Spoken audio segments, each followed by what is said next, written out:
الحمدللہ وحدہ والصلاة والسلام علی من لا نبی بعدہ اما بعد۔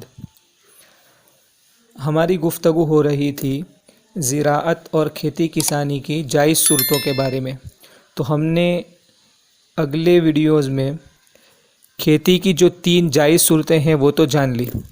اب جو صورتیں جائز ہیں ان کے جواز کی 8 شرطیں ہیں جن کی طرف پہلے اشارہ کیا گیا تھا۔ ان 8 شرطوں کو اب ہم تفصیل کے ساتھ جان لیتے ہیں۔ سب سے پہلی شرط یہ ہے کہ جو لوگ یہ معاملہ اور عقد کرنے والے ہیں ان میں عقد کی اہلیت ہونا ضروری ہے۔ عقد کی اہلیت کے لیے سب سے اہم 2 باتیں ہیں۔ ایک تو یہ ہے کہ وہ عاقل ہو، عقل مند ہو اور آزاد ہو۔ لہذا اگر مجنون پاگل یہ عقد کر رہا ہے تو ان کے اس معاملے کا کوئی اعتبار نہیں ہوگا۔ اسی طرح اگر کسی کا غلام یہ معاملہ کر رہا ہے جب تک کہ اس کو اجازت نہ ملی ہو آقا کی طرف سے تو اس عقد کا بھی اعتبار نہیں ہوگا۔ دوسری شرط زمین کے متعلق ہے۔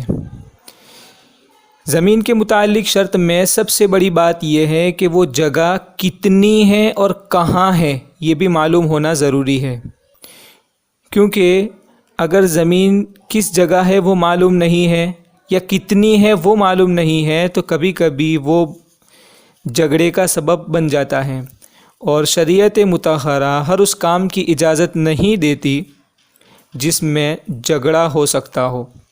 تو زمین کے سلسلے میں کتنی ہے اور کس جگہ ہے یہ بھی معلوم ہونا ضروری ہے، اور اسی کے ساتھ ساتھ زمین قابل کاشت ہونی چاہیے، یعنی زمین ایسی ہو کہ جس میں کھیتی کی جا سکے۔ لہذا اگر بالکل پتھر ہے جس میں زمین کاشت ہی نہیں ہو سکتی، کچھ اگایا ہی نہیں جا سکتا، تو زراعت کے طور پر ایسی زمین کو رکھنا یا دینا جائز نہیں ہے، کیونکہ اس میں کھیتی کی ہی نہیں جا سکتی۔ تو یہ زمین کے متعلق بات ہوئی۔ تیسری شرط، جو زمین جس میں کھیتی کرنی ہے وہ عامل کے حوالے کرنا ضروری ہے، یعنی زمین کا تخلیہ ضروری ہے۔ یہ نہیں شرط لگا سکتے کہ اس زمین میں محنت کرنے والے کے ساتھ ساتھ زمین کا مالک بھی محنت کرے، یہ شرط لگانا جائز نہیں ہے۔ ہاں، اگر وہ خود اپنے اعتبار سے اس میں کچھ کام احسان کے طور پر کر لے وہ الگ بات ہے، لیکن زمین کھیتی کرنے والے کے حوالے کرنا ضروری ہے تاکہ وہ اپنے اعتبار سے اس میں کام کر سکیں۔ چوتھی شرط بیج کے متعلق ہے کہ بیج کون سا اگانا ہے، کس چیز کی کھیتی کرنی ہے یہ بھی معلوم ہونا ضروری ہے، کیونکہ کچھ کام کرنے والے اور کھیتی کرنے والے ایسے ہوتے ہیں جن کو سب چیزوں کی کھیتی کرنا پسند نہیں ہوتی۔ تو بیج کی جنس معلوم ہونا ضروری ہے کہ گیہوں اگانے ہیں یا مکہ اگانا ہے، کپاس کیا اگانا ہے وہ معلوم ہونا ضروری ہے، تاکہ بعد میں کسی کا دل نہ دکھے۔ اور ایسا ہوا ہے کہ کبھی ہم کام کرنے کے لیے کسی کو رکھتے ہیں شریک اور حصے داری کے طور پر، شرکت کے طور پر جب ہم کسی کو رکھتے ہیں تو اس کا ارادہ یہ ہوتا ہے کہ گیہوں بوئیں گے اور گیہوں کی کاشت کریں گے، لیکن جب زمین کا مالک کچھ اور کہتا ہے اگانے کے بعد، کچھ اور اگانے کی بات کرتا ہے تو وہ اس پر راضی نہیں ہوتے اور پھر وہ بہانہ کر کے چھو منتر ہو جاتے ہیں۔ اس لیے بیج کی جنس کا معلوم ہونا بھی ضروری ہے، اس کا تذکرہ کر دینا ضروری ہے کہ کیا اگانا ہے تاکہ کسی کا دل نہ دکھے۔ اس کے بعد ایک شرط ہے کہ یہ جو ہمارا معاملہ ہے وہ کتنی مدت تک ہوگا، اس مدت کا طے کرنا بھی ضروری ہے کہ یہ جو عقد ہو رہا ہے وہ کتنی مدت کے لیے ہو رہا ہے، 1 سیزن کے لیے یا 1 سال کے لیے یا 2 سال کے لیے، جتنا بھی وقت متعین کرنا ہو کر سکتے ہیں، لیکن وقت طے کرنا ضروری ہے، کیونکہ کبھی ایسا ہوتا ہے کہ اگر فصل کٹی نہیں یا کوئی خرابی آ گئی تو زمین کا مالک یہ چاہے گا کہ یہ معاملہ جلدی ختم ہو جائے اور محنت کرنے والا، کام کرنے والا یہ چاہے گا کہ اس کو اور زیادہ وقت ملے جس کی وجہ سے کچھ اور پیداوار لے سکے۔ خلاصہ یہ ہے کہ اس میں بھی ایک دوسرے کا دل دکھنے کا اندیشہ ہے، اس وجہ سے عقد کی مدت معلوم ہونا ضروری ہے۔ اس کے بعد چھٹی شرط یہ ہے کہ جو شرکت ان دونوں کے درمیان میں ہونے والی ہے، زمین کے مالک اور محنت کرنے والے کے درمیان میں جو شرکت ہوگی، جس چیز میں حصے داری ہوگی، وہ حصے داری پیداوار میں ہونا ضروری ہے۔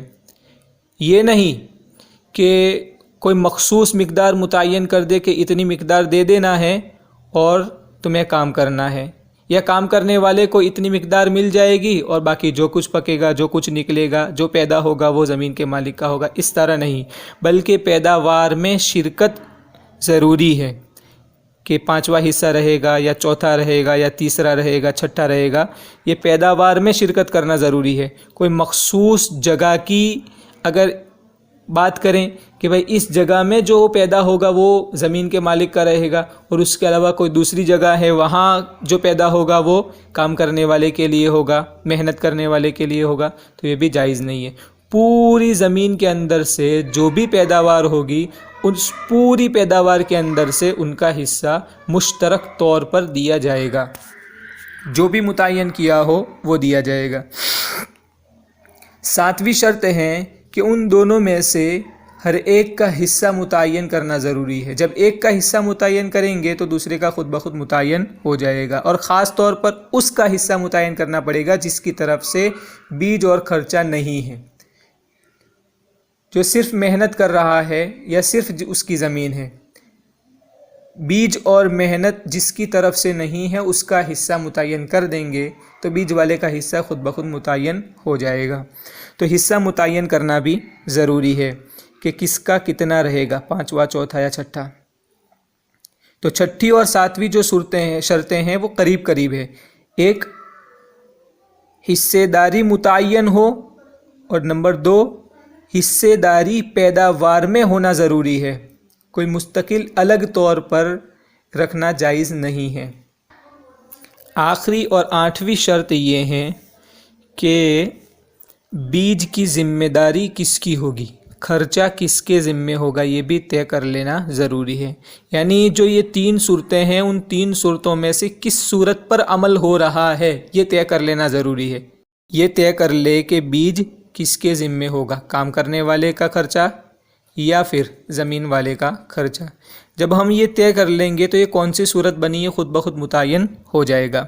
تو بیج کی ذمہ داری بھی طے کرنا ضروری ہے، بیج کے ساتھ خرچہ بھی آ گیا، کیونکہ اس وقت بیج سے زیادہ دوسری چیزوں کا خرچہ ہوتا ہے، اس لیے وہ ذمہ داری متعین کرنا ضروری ہے تاکہ آگے جا کے یہ ہمارا معاملہ مفضی الی المنازعات، جھگڑے تک نہ پہنچائے، یہ ہمارا معاملہ جھگڑے تک پہنچانے والا نہ بنے۔ اللہ تعالیٰ ان ساری شرطوں پر عمل کرنے کی توفیق عطا فرمائے اور علم دین حاصل کرنے کی ہمارے اندر رغبت پیدا فرمائے۔ آگے اس سلسلے میں انشاءاللہ اور بھی مسائل آتے رہیں گے، لہذا چینل کو سبسکرائب کریں اور جتنا ہو سکے امت مسلمہ تک اس ویڈیو کو پہنچائے تاکہ امت مسلمہ اور خاص طور پر کھیتی کسانی سے تعلق رکھنے والے لوگ اس سے واقف ہوں اور ان مسائل پر عمل کرنے والے بن جائیں۔